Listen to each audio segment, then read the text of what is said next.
असद उमर को किसी ने गिरफ़्तार नहीं किया। असद उमर, जो मेरी इन्फॉर्मेशन है, असद उमर उस वक्त कराची में है। साइफ़र गुम हो गया था, हालांकि वो साइफ़र नहीं था, साइफ़र की कॉपीज़ थी। हमारे पास कॉपी पहुंच गई है, और कॉपी जो हमारे पास पहुंच गई, हमें किसी पॉलिटिकल लीडर ने या किसी और ने नहीं दी, बल्कि एक एस्टेब्लिशमेंट की, यानी कि फ़ौज के बड़े बंदे ने हमें ये इन्फॉर्मेशन प्रोवाइड की। साइफ़र तहकीकात के हवाले से मुकदमा भी दर्ज हो गया, गिरफ़्तारी भी अमल में लाएगी। रातों रात जो है वो कानून पास भी हो गया, मंजूर भी हो गया, गज़ट में उसका नोटिफिकेशन भी हो गया, और उसके लिए कोड भी बनाएगी। अस्सलाम वालेकुम, शिराज स्पीक के साथ मैं हूँ शिराज अहमद शराजी। आज की वीडियो में बात करेंगे साइफ़र के मामले पर, और उसके बाद बात करेंगे आर्मी एक्ट के हवाले से, किस तरह सदर मुमलिकत की जानिब से एक ट्वीट सामने आया, उसके बाद हमने देखा कि एक हलचल मच गई, एक पेंडोरा बक्स जो है वो ओपन हुआ। इन तमाम सूरत हाल पर बात करेंगे। उसके अलावा शाह महमूद कुरैशी के हवाले से बात करेंगे, जिनके आज जो है केसेस भी हमने देखे कि समाअत भी हुई मुख्तलिफ कोर्ट्स में, साथ साथ जो है एक स्पेशल कोर्ट का भी आज जो है स्पेशल कोर्ट भी बनाया गया, उस हवाले से भी बात करेंगे। हमारे साथ मौजूद है कोर्ट रिपोर्टर ज़ीशान सईद। ज़ीशान में बहुत शुक्रिया आपकी कीमती वक्त का। ज़रा बताइएगा कि कुरैशी का ये मामला क्या है, साइफ़र का क्या इशू है, उसके बाद आज एक नई डेवलपमेंट भी सामने आई, एक कोर्ट भी जो है बनाया गया, क्या तफसीलात है? शिराजी, बहुत शुक्रिया। आपको याद होगा पाकिस्तान तहरीक इंसाफ की हुकूमत के आखिरी दिन थे, 27 मार्च को इस्लामाबाद परेड ग्राउंड में एक जलसा हुआ था, और इसमें इमरान खान उस वक्त के वज़ीर-ए-आज़म थे। उन्होंने एक पर्ची, एक कागज़ लहराया था, और उसमें कहा था कि ये अमरीकी धमकी है। डिमाशी या साइफ़र उसको कहते हैं, ये उसकी डिप्लोमेटिक लैंग्वेजेस है। उस साइफ़र के बाद इमरान खान पहले ब्लेम करते रहे कि मेरी हुकूमत को जो है अमेरिका ने गिराया, और ये साइफ़र है, ये धमकी है। खैर, इमरान खान की हुकूमत चली गई, उसके बाद उनके ऊपर जो वक्त आ गया वो सारा कुछ था। फिर PDM की हुकूमत ने किया ये कि जाते जाते उन्होंने एक प्रोसिक्यूशन टीम की भी इस्तिदा की थी, उसी साइफ़र एक्ट के हवाले से जो ना इन्होंने मुकदमात का भी किया। लेकिन पाकिस्तान में ऑफिशियल सीक्रेट एक्ट के लिए इस किस्म के मुकदमात जो है वो आइन में तो चीज़ें मौजूद थी, लेकिन प्रॉपर एक एक्ट या अमेंडमेंट उसके लिए करना ज़रूरी था। PDM हुकूमत ने जाते ही, मतलब आखिरी एक आध दिन में इन्होंने किया ये कि इन्होंने बिल पास किया सेनेट में भी और पार्लियामेंट में भी, और ख्वाजा आसिफ जो असम्बली के फ्लोर पर इस्टेब्लिशमेंट को दीमक के लक़ब से उसने पुकारा था, वही ख्वाजा आसिफ थे। इन्होंने इस्टेब्लिशमेंट के कहने पर ही ये एक्ट वहाँ पे जो बिल है ये पास किया था, पेश किया था। जो अब्दुल अकबर चित्राली और दूसरा रज़ा रब्बानी सेनेटर, उनकी जानिब से वॉकआउट भी किया गया था, और पाकिस्तान तहरीक इंसाफ के सेनेट के जो सेनेटर्स थे वो सारे बैठे रहे और ख़ामोश हो गए, और वो बिल पास हो गया। बिल गया सदर पाकिस्तान के पास। सदर पाकिस्तान ने इस बिल के ऊपर साइन नहीं किया और अपने पास रखा। कानूनी तौर पे ये है कि जब बिल पास होता है पार्लियामेंट और सेनेट से, तो सदर पाकिस्तान की तरफ जाते हैं और फिर वो दस्तखत करते। अगर वो दस्तखत ना करे, उस पर उन्होंने कोई अमेंडमेंट करनी, तो वो वापस भेजते हैं। अगर वो अपने पास रखे तो 10 दिन के बाद ख़ुद ब खुद वो कानून बन जाता है। ये आईन पाकिस्तान में कानून है।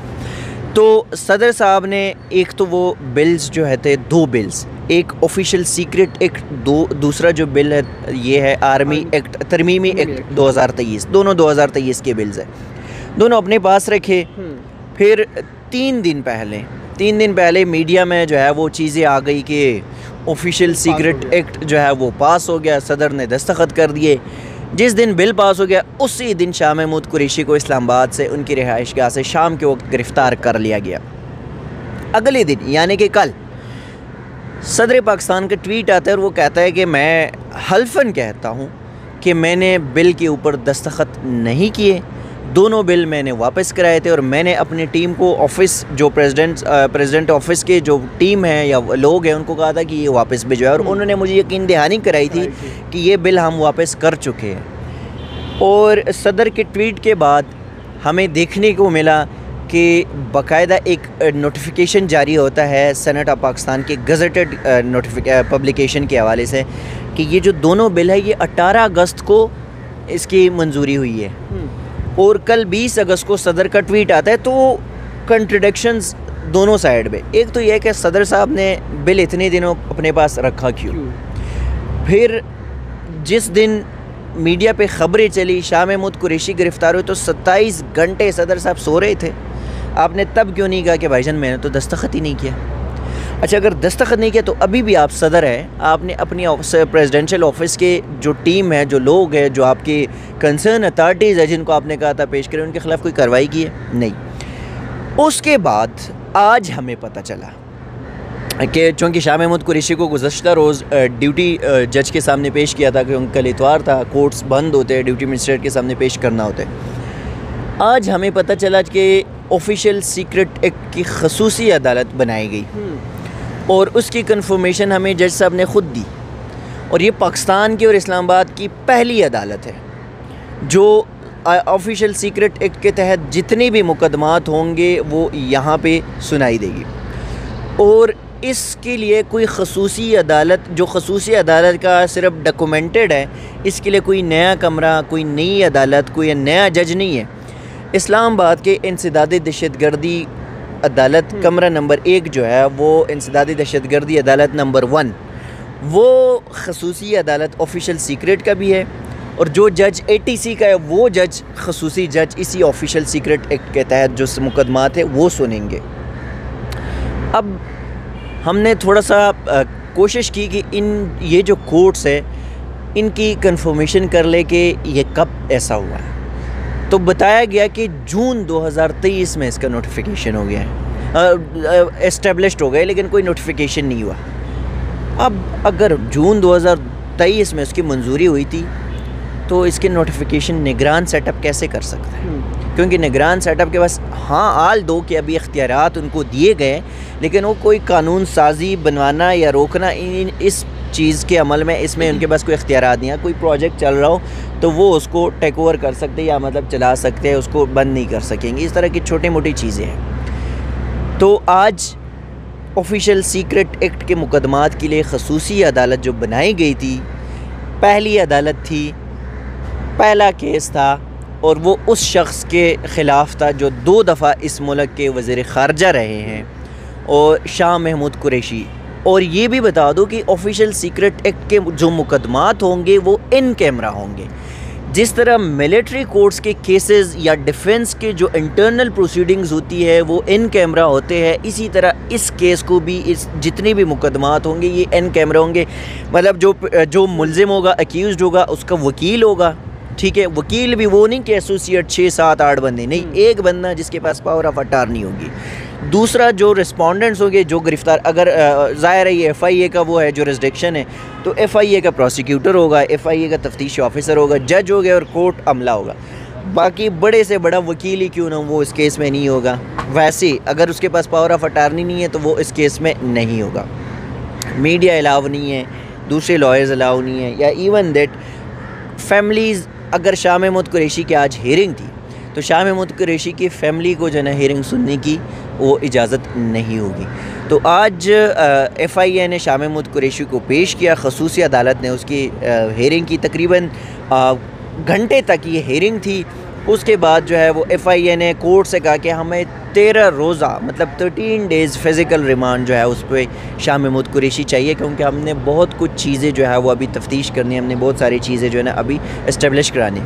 तो अदालत ने, जो खसूसी अदालत थी, उन्होंने पहले जजमेंट रिज़र्व कराई, FIA वाले शाह महमूद कुरैशी को ले गए, और उसके बाद उन्होंने अब से कुछ देर पहले वो फ़ैसला सुनाया और उसमें कहा कि शाह महमूद कुरैशी को 4 दिनों के लिए मज़ीद जो फ़िज़िकल रिमांड है उसको FIA के हवाले कर दिया। अब शाह महमूद कुरैशी मज़ीद 4 दिन जो है वो FIA कस्टडी में होंगे, और उसके बाद जो है 4 दिन बाद उनको दोबारा इसी खसूसी अदालत में पेश करेंगे। साइफर के मामले पे कल हमने देखा कि ख़बरें आई कि असद उमर को भी FIA ने गिरफ़्तार कर लिया है। गो कि अभी तक FIA ने कंफर्म नहीं किया, इस्लामाबाद पुलिस ने भी कंफर्म नहीं किया।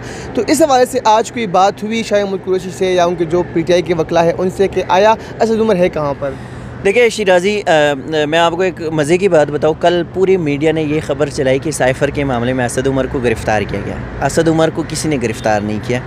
असद उमर, जो मेरी इन्फॉर्मेशन है, असद उमर उस वक्त कराची में है, और PTI के जो अपने वकला है उनको भी आज हमने वैसे ही थोड़ा बहुत इनके साथ बात की, तो उनको भी नहीं पता था कि असद उमर है कहाँ पे, लेकिन उनको इतना पता था कि असद उमर गिरफ़्तार नहीं है। कल मीडिया के सारी ख़बरें गलत थी, जिसने भी फीड किया वो हमें नहीं पता कि क्यों हमारे दोस्तों ने जो है ना ख़बर बग़ैर कंफर्म की चलाई।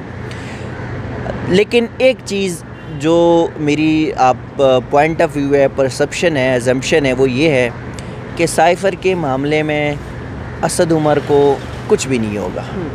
मेन टारगेटेड दो बंदे होंगे, इमरान खान, शाह महमूद कुरैशी। पहले बताया जा रहा था कि साइफर है ही नहीं, इससे कुछ है भी नहीं, उसके बाद अब केस भी हुआ, FIR तहकीकात भी कर रही है। क्या लगता है कि इस केस में शाह महमूद कुरैशी के लिए और चेयरमैन पाकिस्तान तहरीक इंसाफ के लिए ख़तरात के बादल मंडलाए जा सकते हैं?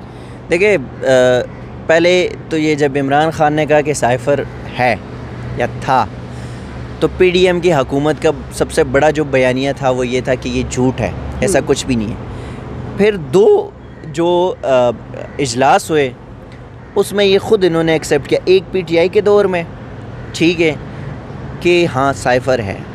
फिर PDM की जब हुकूमत आई उसमें भी एक जो हमारे ऑफिशियल इजलास होते हैं NCA के, उसमें ये होता है कि आपके एस्टेब्लिशमेंट, आपके जो टॉप के गवर्नमेंट के ओहदेदार होते हैं या ब्यूरोक्रेसी होती है, वो सारे उसमें होते हैं। फॉरेन मिनिस्टर है, सेक्रेटरी फॉर होते हैं, इंटीरियर मिनिस्टर होता है, डिफेंस मिनिस्टर होता है, सेक्रेटरी डिफेंस होता है, प्राइम मिनिस्टर होता है, आर्मी चीफ होता है, DGI होता है, ये सारा DGSPR होते हैं, ये सारे उसमें कोर कमांडर्स होते हैं। तो ये सारा कुछ हो जाते हैं उसमें।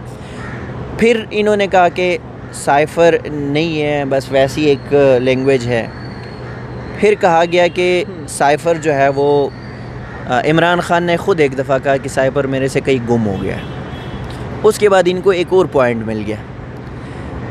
अब भी ये जो कानून पास हो गया ना, ये भी इसी वजह से पास हो गया कि चलो इनके पास ये ऑप्शन है कि इमरान खान ने कहा था, मीडिया रिपोर्ट है, मीडिया रिकॉर्ड पे मौजूद है कि साइफ़र गुम हो गया था। हालांकि वो साइफ़र नहीं था, साइफ़र की कॉपीज़ थी जो एक स्पीकर के पास थी, एक चीफ जस्टिस के पास थी।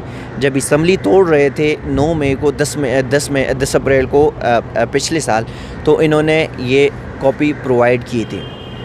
और एक और चीज़ इसमें इंटरेस्टिंग बात, अमरीकी जरीदे द इंटरसेप्ट ने एक स्टोरी की थी कुछ दिन पहले, और उसमें ये कहा गया था, जो सहाफ़ी थे, 2 रिपोर्टर्स थे, इन्वेस्टिगेटिव जर्नलिस्ट, उन्होंने कहा कि हमारे पास कॉपी पहुंच गई है, और कॉपी जो हमारे पास पहुंच गई हमें किसी पॉलिटिकल लीडर ने या किसी और ने नहीं दी, बल्कि एक एस्टेब्लिशमेंट की, यानी कि फ़ौज के बड़े बंदे ने हमें ये इन्फॉर्मेशन प्रोवाइड की है।